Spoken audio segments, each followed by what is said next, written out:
The morning sun cast long shadows across Fort Campbell as Sarah Mitchell suited up for what should have been a routine training flight.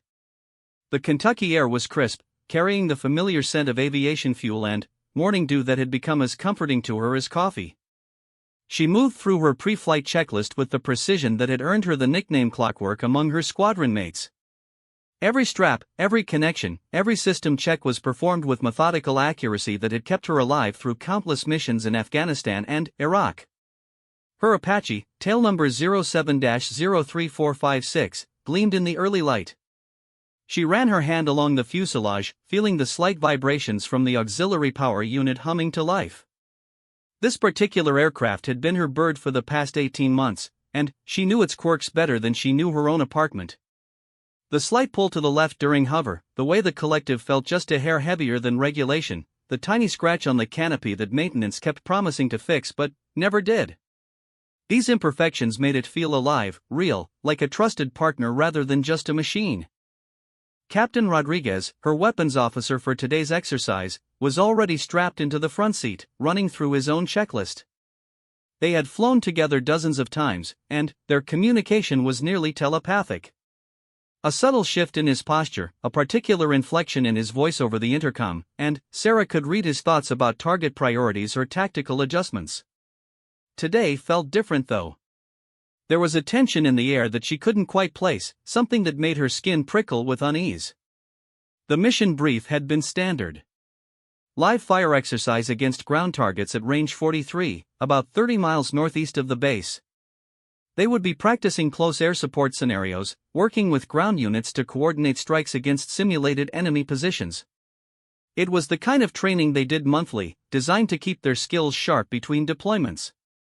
Nothing unusual, nothing challenging for pilots of their experience level. But, as Sarah went through her final systems check, she noticed something that made her blood run cold. The mission parameters loaded into their targeting computer included coordinates that she recognized.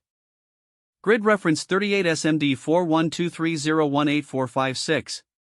She had memorized those numbers 3 months ago during a classified briefing that officially never happened.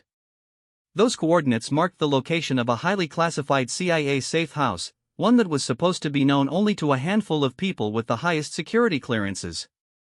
The safe house was currently sheltering 2 high-value assets who had defected from Iranian intelligence, bringing with them information about planned terrorist attacks on American soil. Their location was so sensitive that even Sarah's own commanding officer wasn't supposed to know about it. The fact that it was now programmed as a target in their training exercise could only mean one of two things. Either someone had made a catastrophic error in preparing the mission, or someone was deliberately trying to eliminate the assets while making it look like a training accident. Sarah's mind raced as she considered her options. She could abort the mission, claiming mechanical problems, but that would only delay the inevitable. If someone was actively trying to assassinate the defectors, they would simply reschedule the exercise or find another method. She could contact her handler from the special intelligence unit that had briefed her on the safe house, but that would blow her cover as an intelligence asset and potentially compromise other ongoing operations. The third option was the most dangerous. She could go through with the mission and find a way to miss the target when the moment came. It would require split-second timing and absolute precision. She would have to make her miss look convincing while ensuring that no ordnance came anywhere near the actual safe house. One mistake and she would either accidentally complete an assassination or expose herself as the leak in the operation. As her rotor spun up to flight RPM, Sarah made her choice. She would protect those assets, even if it meant sacrificing her own career. What she didn't know was that her conversation with her intelligence handler 2 weeks earlier had been monitored by hostile agents. They knew she was aware of the safe house location, and they were counting on her doing exactly what she was planning to do. By trying to save the defectors, she was walking directly into a trap that would destroy them all. The radio crackled to life with tower control giving them clearance for takeoff. Rodriguez confirmed their flight path and weapons load, his voice steady and professional as always. Sarah pulled pitch and felt the familiar sensation of the Apache lifting off the ground, the earth falling away beneath them as they climbed into the morning sky.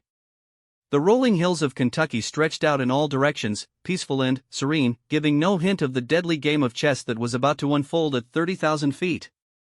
20 minutes into the flight, they were joined by their escort, two F-16 Fighting Falcons from the 123rd Fighter Squadron. The jets took up positions on either side of the Apache, their sleek forms cutting through the air like silver knives. This was unusual for a routine training exercise. Apache helicopters typically operated with minimal air cover during domestic training, relying on their own defensive systems and low-altitude flight profiles to avoid detection and engagement. Rodriguez noticed it too. His voice came through the intercom with a slight edge of concern. The F-16 pilots were maintaining radio silence except for required check-ins, and their flight pattern seemed more like a combat escort than a training exercise. When Rodriguez tried to contact them directly to coordinate their approach to the target area, he received only curt acknowledgments with no tactical discussion. The first real sign of trouble came when they were 15 minutes out from the target range. Sarah's threat warning system lit up like a Christmas tree, indicating multiple radar locks from ground-based surface-to-air missile systems. These were not the training radars they should have encountered. The signatures were from live SA-15 Gauntlet systems, Russian-made missiles capable of bringing down any aircraft in their airspace.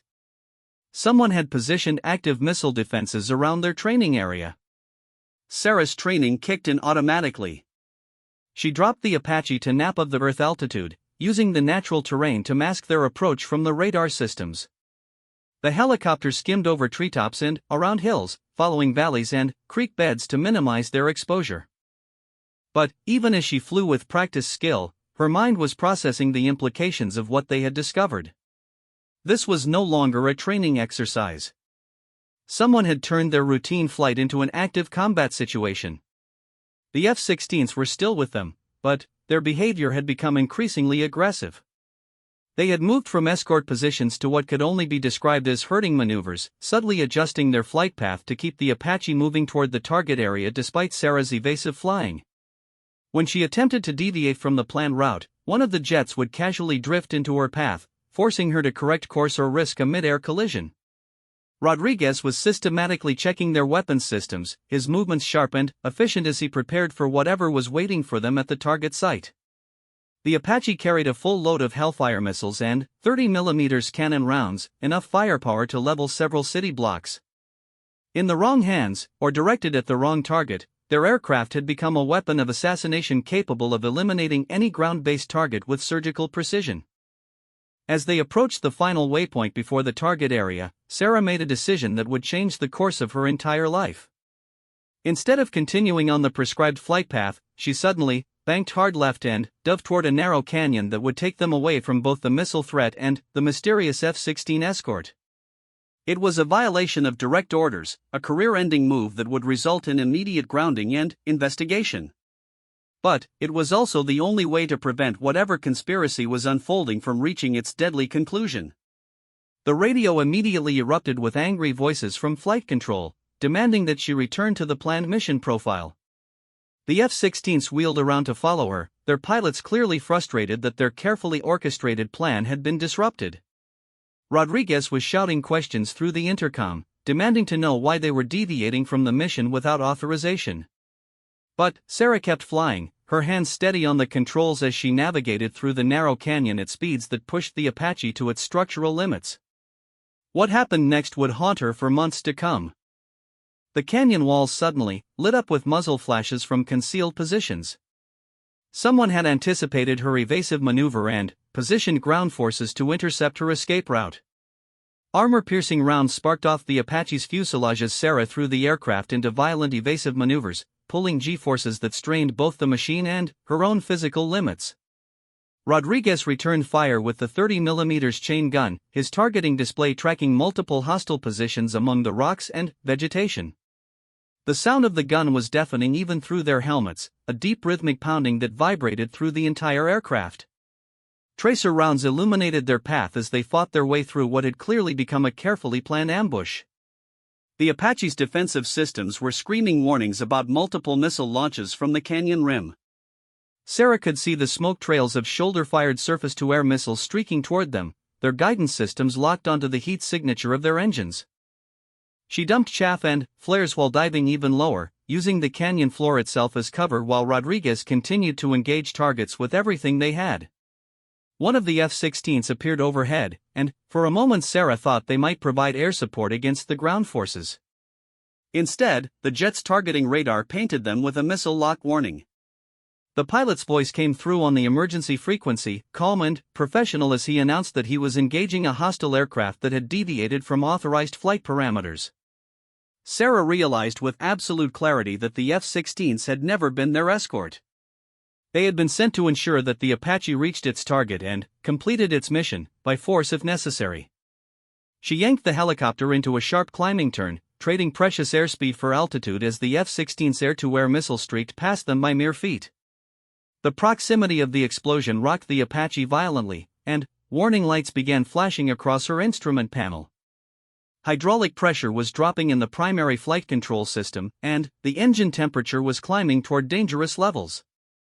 Rodriguez had managed to silence several of the ground positions with precise 30mm fire, but more hostiles were emerging from concealed positions throughout the canyon.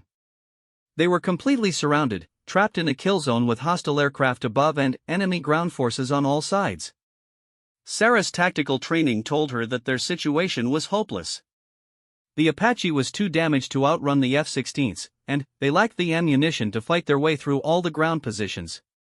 But sometimes the impossible becomes possible through pure determination and a willingness to sacrifice everything for what's right.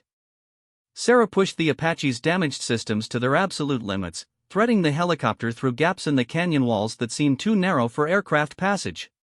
She used every feature of the terrain, every shadow and depression, to break radar locks and avoid missile impacts. Rodriguez maintained covering fire with their remaining ammunition, buying them precious seconds with each accurate burst. The chase continued for 18 minutes of pure terror, with the Apache limping through mountain valleys while hostile aircraft circled overhead like vultures. Sarah's hands moved across the controls with desperate precision, nursing every bit of performance from systems that were failing one by one.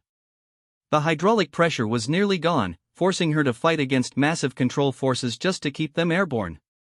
The engine was running hot enough to set off overheat warnings, but shutting it down would mean certain death. Finally, they reached the edge of Fort Campbell's airspace, where the hostile F-16s mysteriously broke off their attack and disappeared into the distance. Sarah brought the damaged Apache down in an emergency landing at the nearest military airfield, her hands shaking from adrenaline and exhaustion as the rotors finally wound down to silence. Emergency crews surrounded the aircraft, documenting the multiple impact holes and system failures that told the story of their incredible survival. Within hours, Sarah found herself in an interrogation room, facing career officers who seemed more interested in her deviation from the flight plan than the fact that she and Rodriguez had nearly been killed. The official incident report would classify the entire event as a training accident, with Sarah bearing full responsibility for unauthorized course changes that led to engagement with simulated opposing forces. Her security clearance was immediately suspended, and she was grounded pending a full investigation into her actions and judgment. The gray walls of the interrogation room at Fort Campbell seemed to close in around Sarah as she faced her third day of questioning. Major Harrison, the investigating officer, sat across from her with a stack of files thick enough to choke a horse. His face was a mask of professional indifference, but Sarah could see the frustration in his eyes. Every answer she gave seemed to generate 10 more questions, and none of them were getting closer to the truth that everyone claimed they wanted to hear. Sarah had been over the story dozens of times now, carefully omitting any reference to the classified intelligence about the safe house. As far as the official record was concerned, she had simply panicked during routine training and made a series of increasingly poor decisions that endangered her aircraft and crew. It was a narrative that painted her as mentally unstable and unfit for duty, but it was the only story she could tell without compromising national security or exposing the conspiracy that had nearly killed them. Captain Rodriguez had been questioned separately, and his account corroborated the basic facts of their flight while adding his own concerns about Sarah's sudden deviation from mission parameters. He was a good officer and a loyal friend, but he had no knowledge of the intelligence background that had motivated her actions. From his perspective, Sarah had simply lost her nerve and put them both in unnecessary danger through reckless flying.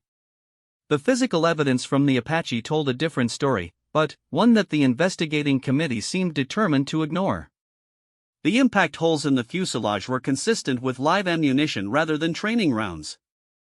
The missile fragments recovered from the crash site matched the signatures of weapons systems that were not supposed to be anywhere near Kentucky. Most damning of all, the electronic warfare logs from the Apache's defensive systems showed clear evidence of active radar locks from hostile aircraft and surface-to-air missile sites. Major Harrison shuffled through his papers with deliberate slowness, his movements designed to build psychological pressure. This was Interrogation 101, the kind of technique they taught at the military intelligence school. Create uncertainty, make the subject feel isolated and vulnerable, then offer them a way out in exchange for the information you really want. But Sarah had been through the same training, and she recognized the tactics for what they were. The door opened and Colonel Matthews entered the room, his dress uniform crisp and his bearing that of a man accustomed to absolute authority. Sarah came to attention automatically, muscle memory from years of military discipline overriding her growing suspicion that not everyone in the chain of command could be trusted. Matthews gestured for her to sit and pulled up a chair across from her, his pale blue eyes studying her face with uncomfortable intensity. Matthews had been Sarah's commanding officer for the past 2 years, and she had always respected his tactical knowledge and leadership style. He was a combat veteran with 3 tours in Afghanistan and a reputation for taking care of his people. But something in his demeanor today was different. There was a coldness there that she had never seen before, a distance that suggested their professional relationship meant less to him than she had believed. The colonel opened a classified folder and spread several photographs across the table. The images showed the aftermath of what appeared to be a terrorist attack on a government building somewhere in the Middle East. Bodies were scattered across marble floors, and smoke was rising from what had once been an elegant lobby. The timestamp indicated the photos had been taken less than 48 hours ago. Matthews explained that the attack had been carried out by Iranian intelligence operatives using information provided by 2 defectors who had been under CIA protection. The same defectors whose safe house had been targeted in Sarah's training exercise. According to his briefing, the intelligence failure that led to the attack could be traced directly to Sarah's deviation from her assigned mission, which had somehow compromised the security of the entire operation. Sarah felt her blood turn to ice as she realized the implications of what she was being told. Either her attempt to protect the defectors had somehow backfired and gotten them killed anyway, or someone was constructing an elaborate frame-up to make her responsible for an intelligence disaster that had been planned from the beginning. In either case, she was being positioned as the scapegoat for an operation that had gone catastrophically wrong. The photographs were graphic and disturbing, showing the brutal efficiency of the terrorist attack. Sarah forced herself to look at each image carefully, searching for any detail that might reveal the truth about what had really happened. The attack site appeared to be a consulate or embassy, but she couldn't identify the specific location from the interior views. The weapons used were consistent with Iranian Special Forces equipment, but that could easily have been staged to support whatever narrative someone wanted to construct. Matthews began walking her through a timeline that painted her as either a traitor or a catastrophic security risk. According to his version of events, her knowledge of the safe house location had somehow been compromised, leading to her being manipulated by enemy agents into actions that exposed the defectors to assassination. The subsequent terrorist attack was portrayed as the inevitable result of her failure to follow orders and maintain operational security. The timeline was carefully constructed and internally consistent, but it relied on several assumptions that Sarah knew to be false. Most importantly, it assumed that her knowledge of the safe house had been obtained through unauthorized channels rather than official intelligence briefings. It also ignored the evidence that hostile forces had been positioned along her flight route before she ever deviated from the mission plan, suggesting that the ambush had been prepared regardless of her actions. Sarah realized that she was facing a sophisticated disinformation campaign designed to destroy her credibility and shift blame for a larger intelligence failure. Someone with access to classified information and significant resources had orchestrated the entire sequence of events, from the original training mission to the current interrogation. The question was whether Matthews was an active participant in the conspiracy or simply another victim being manipulated by forces he didn't understand. The colonel continued his presentation with bureaucratic efficiency, outlining the charges that would be brought against her if the investigation concluded that she had compromised national security.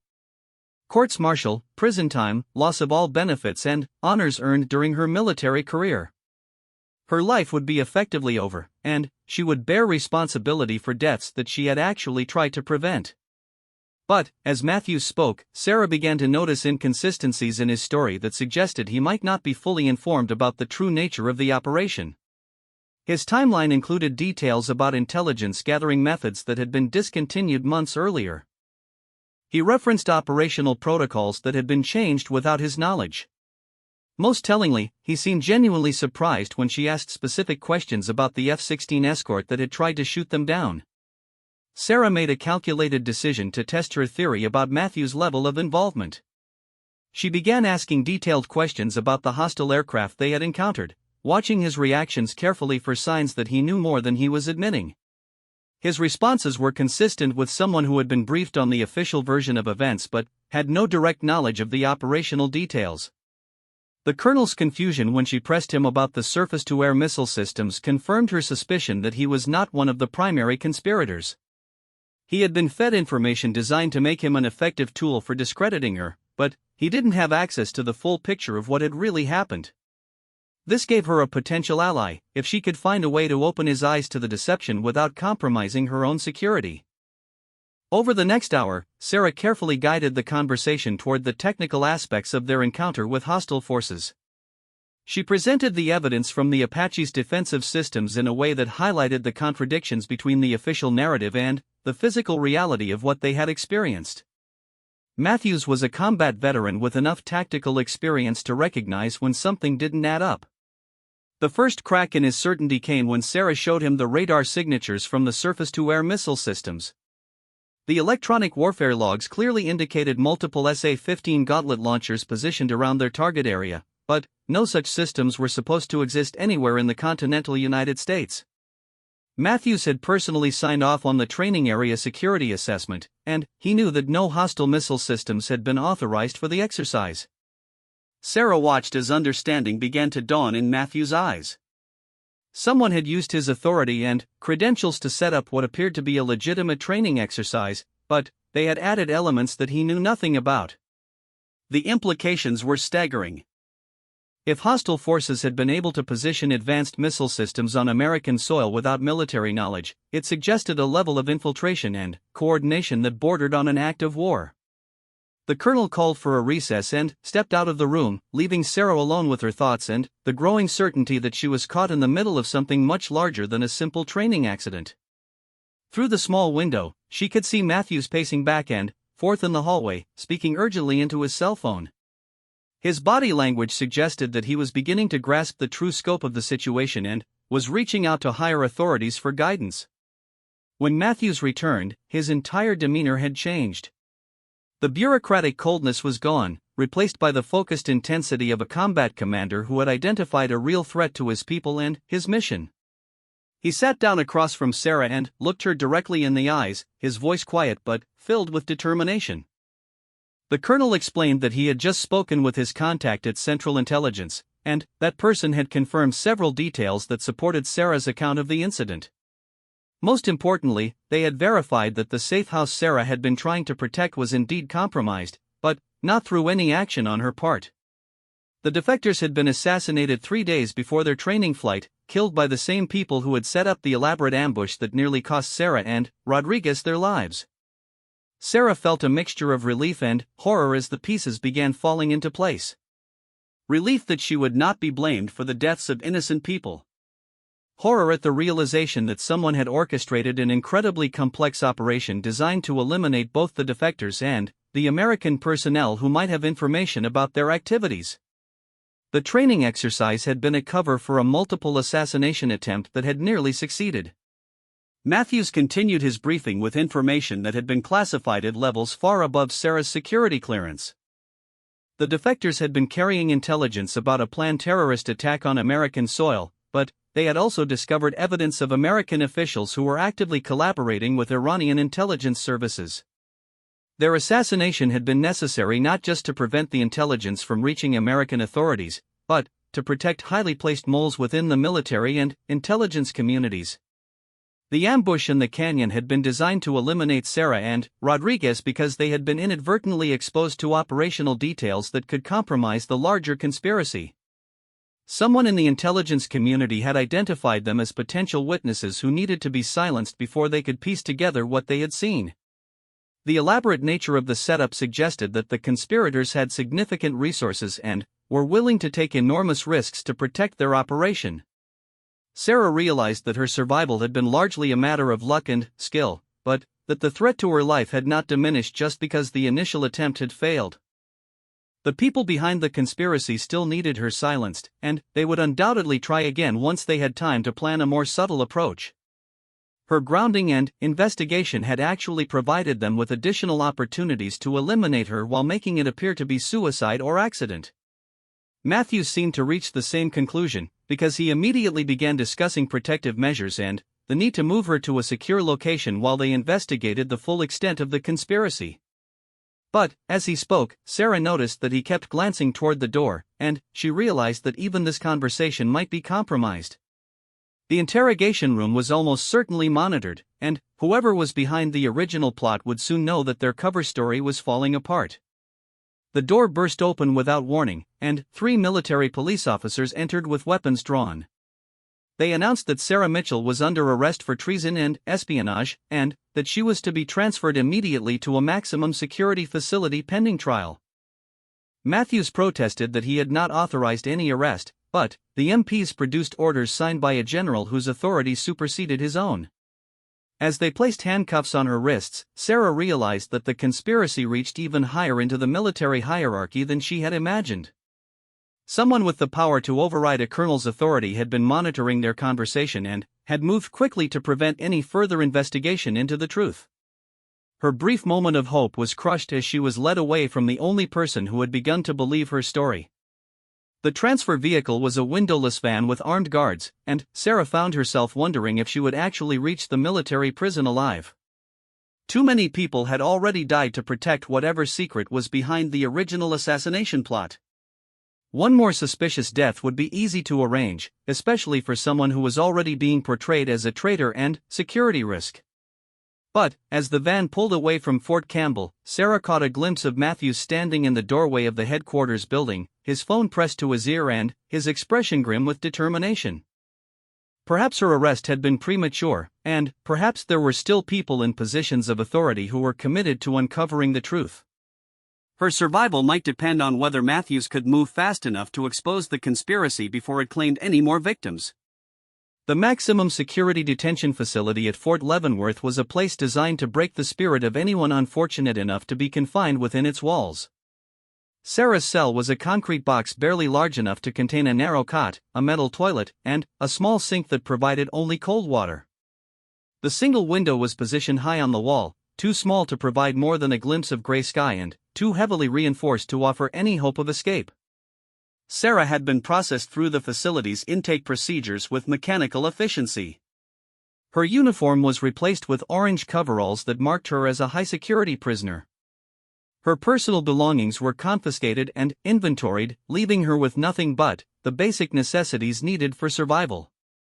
Most importantly, she was placed in solitary confinement, with no contact with other prisoners and strictly limited access to legal representation. The isolation was the hardest part to endure. Sarah had spent her entire adult life as part of military units where teamwork and mutual support were fundamental to survival. The sudden transition to complete solitude was a psychological assault that left her feeling disconnected from everything that had defined her identity. Without the familiar rhythms of military life, time seemed to stretch endlessly, each hour feeling like an entire day. Her first visitor came on the 3rd day of her confinement. The man introduced himself as Lieutenant Colonel James Morrison from the Judge Advocate General's office, and he explained that he had been assigned as her military defense counsel. Morrison was young for his rank, probably in his early 30s, with the kind of earnest demeanor that suggested he still believed the military justice system was designed to protect the innocent rather than serve political convenience. Morrison's initial assessment of her case was brutally honest. The evidence against her was circumstantial but compelling, particularly when viewed through the lens of the official narrative that had been constructed around the incident. Her unauthorized deviation from the mission plan was documented fact. Her knowledge of classified intelligence regarding the safe house could be interpreted as evidence of unauthorized contact with foreign agents. The timing of the terrorist attack immediately following her actions created a pattern that would be difficult to explain away in a court-martial. But Morrison had also identified several inconsistencies in the prosecution's case that might provide the foundation for a defense strategy. The physical evidence from the Apache suggested that they had encountered genuine hostile forces rather than training simulations.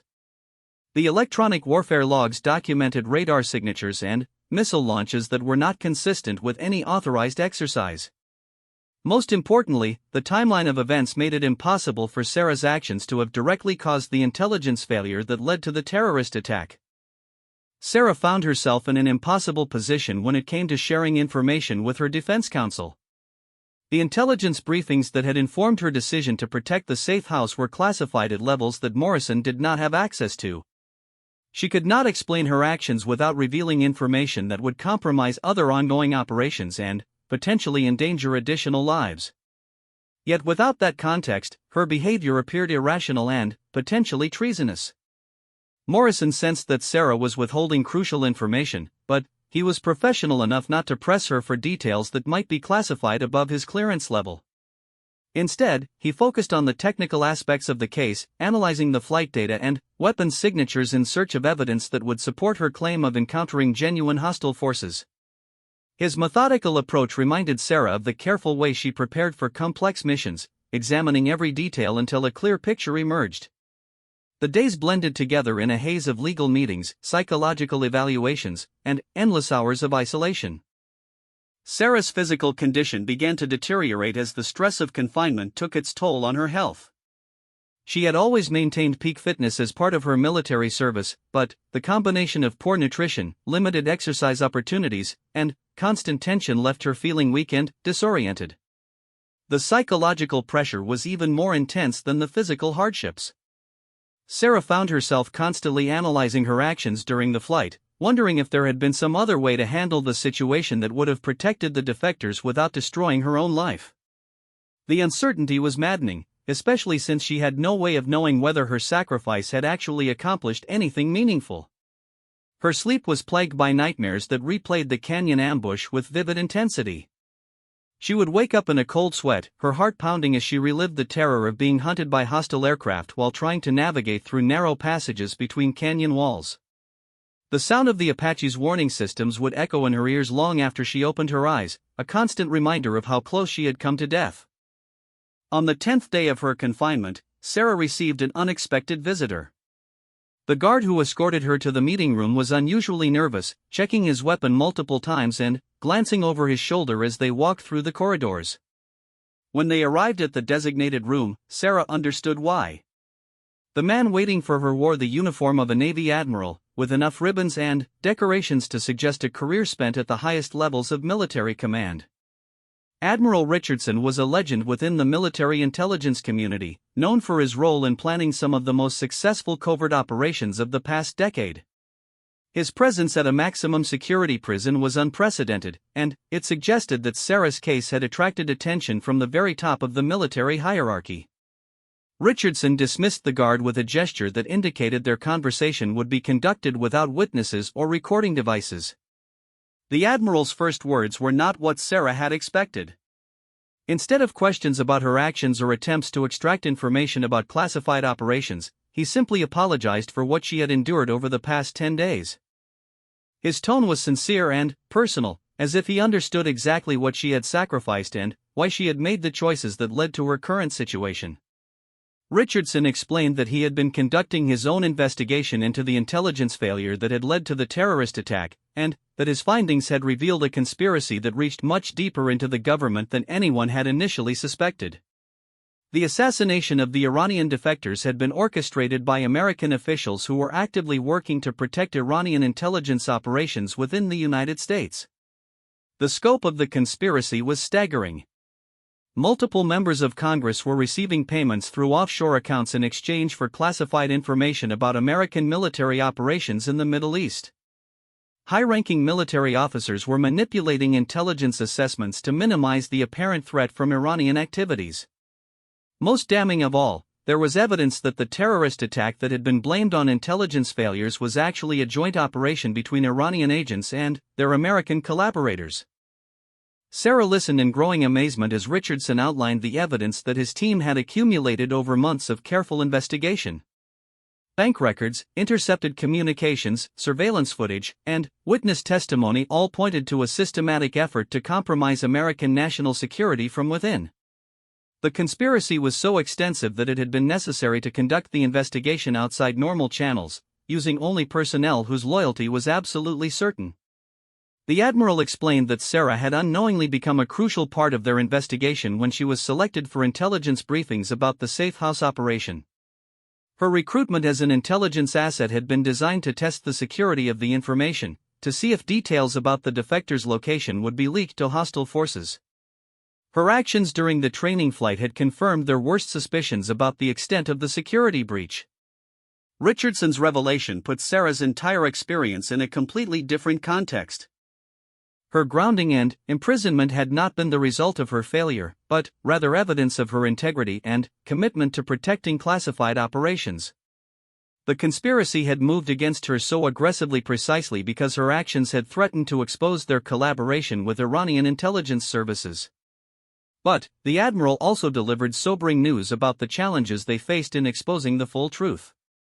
The conspirators held positions of significant authority and had spent years carefully positioning themselves to deflect investigation and manipulate the flow of information. Several previous attempts to expose their activities had resulted in the mysterious deaths or disappearances of key witnesses.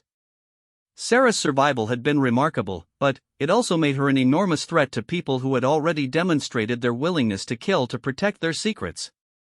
Richardson outlined a plan that would require Sarah to play a dangerous role in exposing the conspiracy, but would also offer her the best chance of clearing her name and returning to active duty. The plan involved the roar of the Apache helicopter's twin engines had been Sarah Mitchell's heartbeat for 7 years. At 32, she was one of only 47 female Apache pilots in the entire U.S. Army, a warrior who had flown over 200 combat missions across 3 deployments. Her hands knew every switch, every button, every vibration of the most lethal attack helicopter in the world.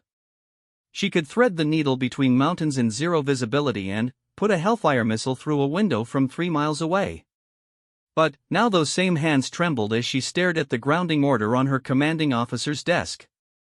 One moment of hesitation during a routine training exercise had cost her everything she had worked for. The investigation was pending, her career hanging by a thread, and whispers followed her everywhere she walked on base. Some said she had lost her nerve. Others wondered if women really belonged in combat aircraft after all. What nobody knew was that Sarah's hesitation that day had nothing to do with fear or incompetence. It had everything to do with a secret she had been carrying for months, one that could destroy not just her career, but potentially compromise national security. As she sat in Admiral Richardson's office 3 weeks later, expecting to receive her final discharge papers, she never imagined that 5 simple words from his mouth would change everything. Those 5 words would not only vindicate her actions but reveal a conspiracy that reached the highest levels of military command. They would transform her from a disgraced pilot into the unlikely hero of one of the most classified operations in recent military history. But, first, she would have to survive what was about to unfold.